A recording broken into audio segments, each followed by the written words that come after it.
Telugu Desam party నేతలు ఎవరికైతే అవకాశాలు రాలేదో వాళ్ళు రావడం ఒక ఎత్తు, జనసేనకు సంబంధించిన వాళ్ళని ప్రధానంగా కాన్సన్ట్రేట్ చేస్తుంది వైఎస్ఆర్ కాంగ్రెస్ పార్టీ.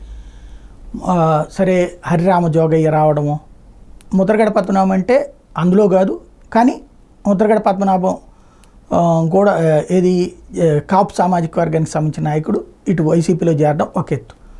హరిరామ జోగయ్య కాపు నాయకుడు ప్లస్ జనసేనతో సాన్నిధ్యం ఉన్నటువంటి ఆయన వాళ్ళ అబ్బాయి ఇటు వచ్చి చేరడం ఒక ఎత్తు. తర్వాత పోతిని మహేష్ వచ్చి వైసీపీలో చేరడం మరొక ఎత్తు. ఇప్పుడు దాదాపుగా ప్రతి చోట కూడా అట్లాగే జనసేన వాళ్ళని చేర్చుకునే ప్రక్రియ చేపడుతోంది. ప్రత్యేకించి మేమద్దా సిద్ధం బస్సు యాత్రలో భాగంగా నారాయణపురం స్టే పాయింట్ దగ్గరకు వచ్చిన సీఎం జగన్ సమక్షంలో కైకలూరు, దెందులూరు, గురజాల నియోజకవర్గాలకు చెందిన టీడీపీ, జనసేన, యాదవ సంఘ నాయకులు వైఎస్ఆర్ కాంగ్రెస్ పార్టీలో చేరారు. ఇందులో ప్రత్యేకించి నాకు కనిపించిన స్పెషల్ కైకలూరు నియోజకవర్గ జనసేన ఇన్ఛార్జ్ బీవీ రావు, జిల్లా కార్యదర్శి పల్లం యువాన్, వీళ్ళిద్దరూ చేరడం అన్నట్టు. సరే మిగతా వాళ్ళందరూ అంటారా సహజంగా ఇదే అయిపోతూ ఉంటుంటుంది. అలాగే పల్నాడు జిల్లా గురజాల నియోజకవర్గం నుంచి 2019లో జనసేన తరపున పోటీ చేసిన చింతలపూడి శ్రీనివాసరావు, ఆ పార్టీ నేతలు డాక్టర్ అశోక్ కుమార్, మందపాటి దుర్గారావు వీళ్ళు చేరారు.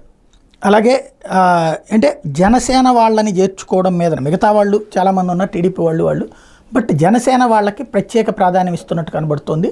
కాపు ఓట్లని పోకుండా చూసుకోవడం కోసం వైఎస్ఆర్ కాంగ్రెస్ పార్టీ.